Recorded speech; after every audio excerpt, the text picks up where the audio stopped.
Welcome to the conversation at airsafe.com. I'm your host, Todd Curtis. On November 18th, 2020, the FAA announced that the 737 MAX was allowed to go back into flight operation. On that same day, I had a conversation with Tom McConnell at radio station CKTB of St. Catharines, Canada, where we discussed the return to service of the 737 MAX.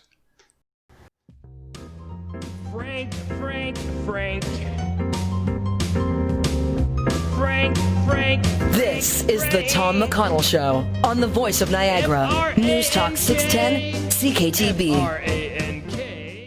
It was October 2018 when a Lion Air flight near Jakarta went down, and then about 5 months later, an Ethiopian Airlines flight crashed, killing a total of 346 people. Both of those involved this new Boeing 737 MAX. Joining us on the program to discuss the clearing and resumption of flying of the Boeing 737 MAX in the United States, not yet in Canada, aviation safety expert with airsafe.com, Todd Curtis, how are you? Oh, thanks for having me today. I'm doing just fine. What did they find was the reason for the pair of crashes on this Boeing 737 MAX, which seems so long ago, but really was only last year? Oh my. It was a combination of things, and the largest part of that equation for both crashes was something called the MCAS system, which is a software system that was added to this version of the 737 to help control the aircraft in some certain situations. All right, and it didn't happen in was it just rare situations, or were there some versions, depending on the software, where it was overridden? Or could this have happened on any version of the Boeing 737 MAX? It could have happened on any version of the 737 MAX because there was a difference in design of this version of the 737, which caused it to, in certain situations, pitch up an extra amount, especially during takeoff, when it's at relatively low speed. That can be somewhat problematic, so the idea was, let's put in a piece of software connected to the flight control system, which, unlike previous versions of the 737, would override the pilot commands and pitch the airplane down somewhat, increasing the speed, making it more stable. The problem was the way the system worked. It was overriding the pilots to the extent that unless the pilots did a certain sequence of hitting switches and turning off systems and such, the airplane would be uncontrollable. And in both cases, you had the flight crews fighting the aircraft and eventually the aircraft winning. Did Boeing provide the airlines and the pilots enough training in case of a situation like this? Were the pilots on this Lion Air and the Ethiopian Airlines flight aware of the corrective measures needed should this happen? They were aware of the general corrective measures when something like this happened.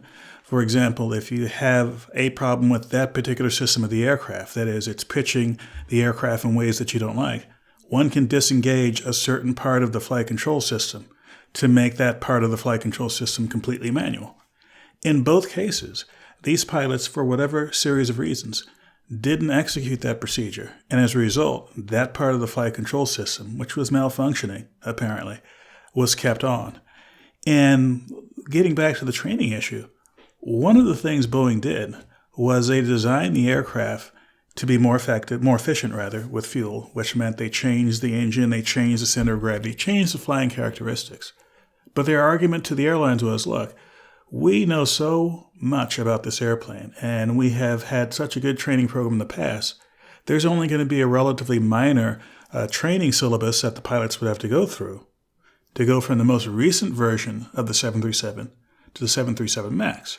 So if you have a relatively seasoned pilot on the previous version of the 737, it was a matter of a few hours worth of training, none of which was in a simulator or in the actual aircraft, and they were qualified to fly the 737 MAX. That training didn't specifically talk about this system or the kinds of problems that system could have. What has been the fix then?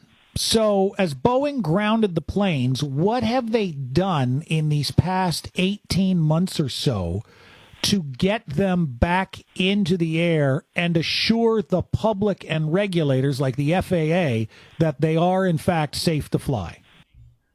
Well, they had to do several things, part of which, of course, was to satisfy specifically the FAA.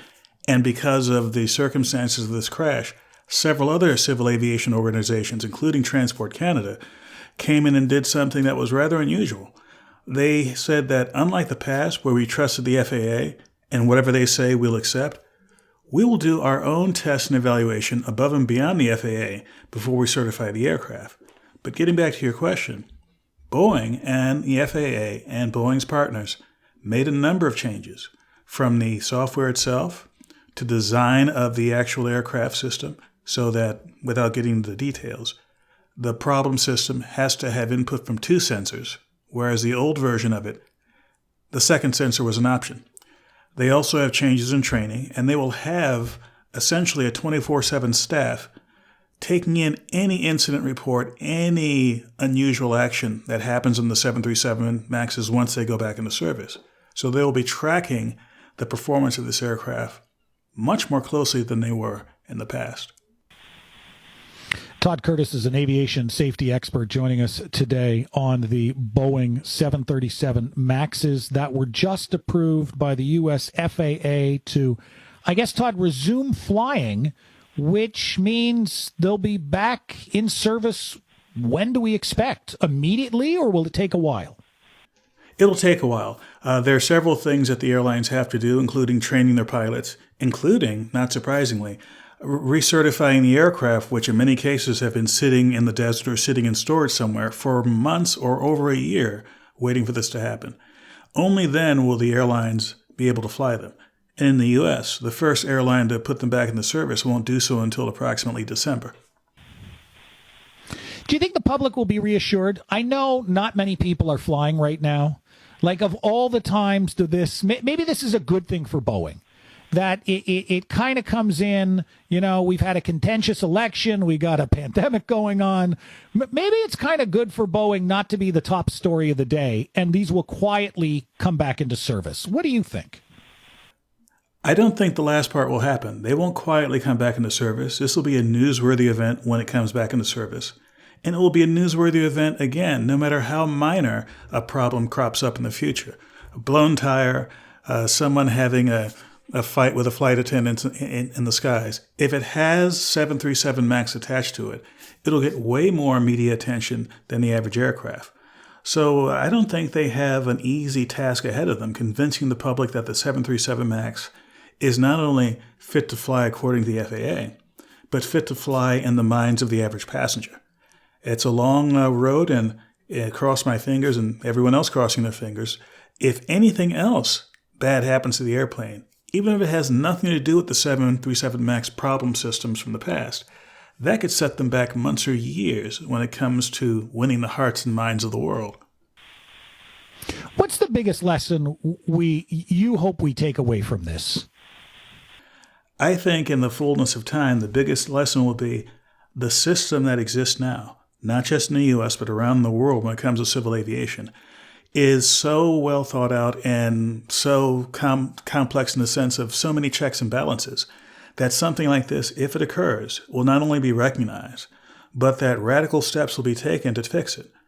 The step that was taken by the FAA, grounding the aircraft for over a year and a half, was something that simply had not happened in the modern era of aviation. The last grounding I can think of any length was a 787. That was only for about 4 months, and it was due to a battery issue that didn't result in any crashes or serious injuries. But to have a grounding that happens for more than a year, usually that would mean the end of that particular model if it were a smaller carrier or a smaller manufacturer, let's say. But Boeing is in a position where it could financially take the hit, and there's no question it has been a huge financial hit for them. And they have a big enough base of orders out there for this aircraft and enough customers who trust what they're doing. I think they will weather the storm, and over time, the aircraft will be a successful model for them.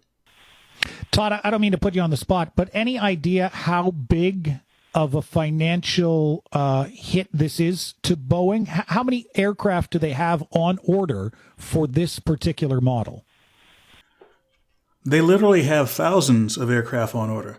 At the time of the grounding, the rate of production of the aircraft was such that if they did nothing but produce the aircraft that were on the order book, it would take them 8 years to finish the production of that aircraft. So yes, and also at the time, it represented literally about 3/4 of all commercial airliners that were going to be delivered by Boeing.